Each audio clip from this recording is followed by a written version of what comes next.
Hi everyone, आज हम लोग बात करेंगे need of extraction in orthodontics, यानी कि कौन कौन से सर्कमस्टांसेस ऐसे होते हैं जिनमें हमें एक्सट्रैक्शन करनी पड़ती है ड्यूरिंग ऑर्थोडोंटिक ट्रीटमेंट। तो सबसे पहली चीज़ आ जाती है arch length tooth material discrepancy, यानी कि जब आर्च लेंथ और टूथ मटेरियल के जो है वो उसमें डिस्क्रिपेंसी हो तो उस सूरत में हमें एक्सट्रैक्शन करनी पड़ती है। आइडियली अगर हम लोग बात करें तो आर्च लेंथ और टूथ मटेरियल जो होता है वो एक जितना होना चाहिए ताकि वो आर्च लेंथ के अंदर अंदर जितना भी टूथ मटेरियल है वो सारा आ जाए, ठीक है। और लेकिन ये ऐसा होता है कि जो साइज़ ऑफ टीथ होते हैं और आर्च लेंथ होते हैं वो जेनेटिकली डिटरमाइन होते हैं, ठीक है। तो इसलिए आर्च लेंथ भी इन कंट्रोल ऑफ पर्सन नहीं होते और टूथ मटेरियल भी इन कंट्रोल ऑफ पर्सन नहीं होते, ठीक है। इन केस अगर टूथ मटेरियल ज़्यादा है आर्च लेंथ से तो एज अ रिज़ल्ट क्या होगा, या तो क्राउडिंग होगी टीथ की या तो हमारे पास प्रोक्लिनेशन हो जाएगी इंटीरियर टीथ के, ठीक है। And that both are aesthetically unpleasing और उसके अलावा ये फंक्शनल एफिशिएंसी को भी इफ़ेक्ट करते हैं। तो इस सूरत में हम लोग जब ऑर्थोडोंटिक ट्रीटमेंट करते हैं तो in that case extraction is required, ठीक है। और मैनी केसेस में ऐसा होता है कि arch length can not be increase. Arch length जो होती है जब ग्रोथ मॉडिफिकेशन कर सकते हैं at the age before puberty, तो उस टाइम पे आर्च लेंथ इंक्रीज़ हो सकती है टू सम एक्सटेंट। लेकिन मोस्ट ऑफ द टाइम जब ऑर्थोडोंटिक ट्रीटमेंट हम लोग करते हैं वो होती है एडल्ट्स की मोस्ट ऑफ द टाइम। तो इस वजह से आर्च लेंथ इंक्रीज़ नहीं हो सकती। जब आर्च लेंथ इंक्रीज़ नहीं हो सकती तो ओनली ऑप्शन या ओनली अल्टरनेटिव ट्रीटमेंट ऑप्शन जो हमारे पास बचता है वो होता है रिडक्शन ऑफ टूथ मटेरियल, ठीक है। तो एक्सट्रैक्शन ऑफ वन और मोर टीथ में भी रिक्वायर इन सीवियर केसेस।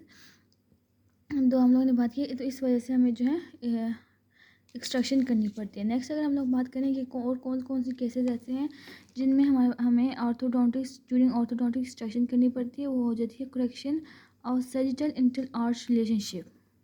जो सैजिटल इंटर आर्च रिलेशनशिप होता है या तो मोलर रिलेशनशिप होता है, अगर वो करेक्ट ना हो तो उस सूरत में भी हमें एक्सट्रैक्शन करनी पड़ती है, ठीक है। To achieve normal sagittal inter arch relationship में रिक्वायर एक्सट्रैक्शन ऑफ टीथ, ताकि एक प्रॉपर इंसाइजर रिलेशनशिप बिल्ड हो सके, इस्टेब्लिश हो सके, या तो और एक मोलर रिलेशनशिप प्रॉपर बिल्ड हो सके। तो अगर हम लोग बात करें सैजिटल इंटर आर्च रिलेशनशिप में हमारे पास डिफरेंट केसेस आ जाते हैं।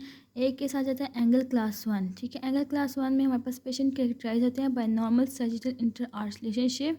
तो इसलिए in that case development of one arch, अगर हम लोग कहें कि एक आर्च की डेवलपमेंट ज़्यादा हो as compare to other arch तो वो डिज़ायरेबल नहीं होता है, क्योंकि उनके अंदर मोलर रिलेशनशिप जो है वो ऑलरेडी जो है एक मोलर रिलेशनशिप ये ऐसे वो एक आइडियल रिलेशनशिप है, ठीक है। तो इन दैट केस अगर हम लोग एंगल क्लास 1 में अगर हम लोग एक्सट्रैक्शन करते हैं तो हमें बैलेंस एक्सट्रैक्शन करनी चाहिए, ताकि जो एक्सट्रैक्शन है वो बहुत आर्चेस से हो और दोनों आर्चेस की अगर ग्रोथ इफेक्ट होती है बिकॉज ऑफ एक्सट्रैक्शन तो इक्वल अमाउंट में इफेक्ट हो, ठीक है।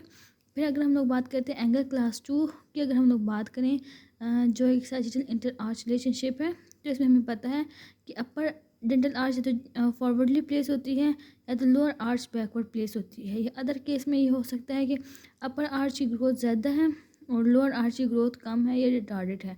तो इन दैट केस हमारे पास क्लास 2 डेवलप हो जाती है, ठीक है। अब जैसे कि हमें पता है कि अपर आर्च ज़्यादा है उसकी arch length as compare to lower arch length, तो इसमें हम लोग क्या कहते हैं एक्सट्रैक्शन करते हैं ओनली इन अपर आर्च, ठीक है। Extraction only in upper arch करते हैं ताकि अब नॉर्मल अपर प्रोक्लिनेशन जो है एक तो वो कम हो जाए, और साथ ही साथ जो हमारे पास फॉरवर्ड डेवलपमेंट हो रही है अपर आर्च की उसको वो भी डिस्करेज होती है बाय एक्सट्रैक्शन इन अपर आर्च। तो इसलिए इन क्लास 2 हम लोग एंगल्स क्लास 2 में हम लोग सिर्फ अपर आर्च में एक्सट्रैक्शन करते हैं ताकि दोनों की जो दोनों आर्चेस हैं उनकी ग्रोथ जो है एक बैलेंस में आ जाए, ठीक है। इन एंगल क्लास 2 केसेस जहाँ पे हमारे पास लोअर आर्च क्राउडिंग हो, ठीक है, या तो मोलर्स फुल क्लास 2 में ना हो, ठीक है। ये हमारे पास दो स्पेशल केसेस हैं, एक तो हमारे पास जब लोअर आर्च में भी क्राउडिंग हो और दूसरा ये कि मोलर फुल क्लास 2 में ना हो, तो एक्सट्रैक्शन जो है बहुत आर्चेस में कर सकते हैं ताकि प्रॉपर इंटर आर्च रिलेशनशिप भी बना रहे और क्राउडिंग भी करेक्ट हो जाए। अच्छा, सैजिटल इंटर रिलेशनशिप में हमारे पास थर्ड जो केस आ जाता है वो होता है एंगल क्लास 3 का। एंगल क्लास 3 हमारे पास कैसे क्लासिफाई करते हैं कि जो मैंडिबल होता है वो फॉरवर्डली प्लेस होगा और मैक्सिला जो होगा वो बैकवर्ड प्लेस होगा। या तो मैंडिबल की ग्रोथ ज़्यादा होगी या तो मैक्सिला की ग्रोथ कम होगी, ठीक है। ऐसे हम कैरेक्टराइज करते हैं।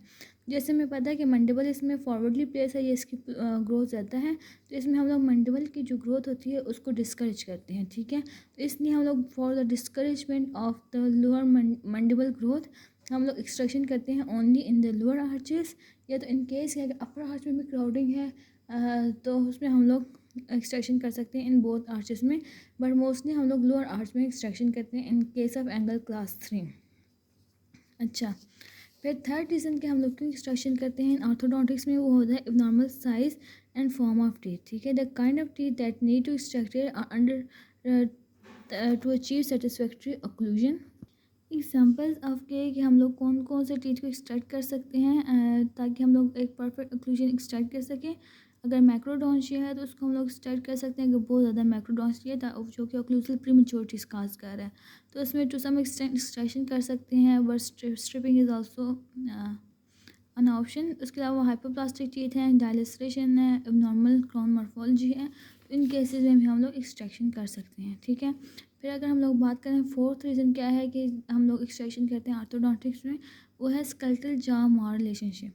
स्कल्टल जॉ मार रिलेशन में not be treated satisfactory with orthodontic appliance alone, इसलिए साथ साथ सर्जिकल रिसेक्टिव प्रोसीजर्स और एक्सट्रैक्शन भी हम लोग करते हैं इन स्कल्टल जॉ मार रिलेशनशिप में। तो इसमें भी हम इंडिकेशन होती है कि हम लोग एक्सट्रैक्शन कर सकते हैं ड्यूरिंग ऑर्थोडोंटिक ट्रीटमेंट।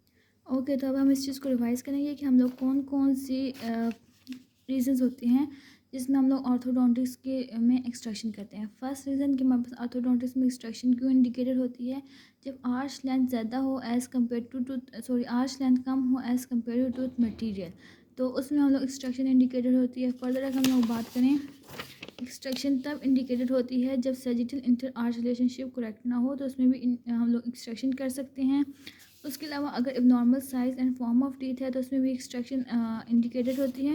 उसके अलावा अगर हम लोग बात करें, अगर स्कल्टल जॉ मार रिलेशनशिप है जो कि हमारे पास सिर्फ ऑर्थोडोंटिक अप्लायंसेस से ठीक नहीं हो रहा, तो उसमें हम लोग रिसेक्टिव प्रोसीजर्स भी इंडिकेटेड होते हैं और साथ साथ एक्सट्रैक्शन भी इंडिकेटेड होती है।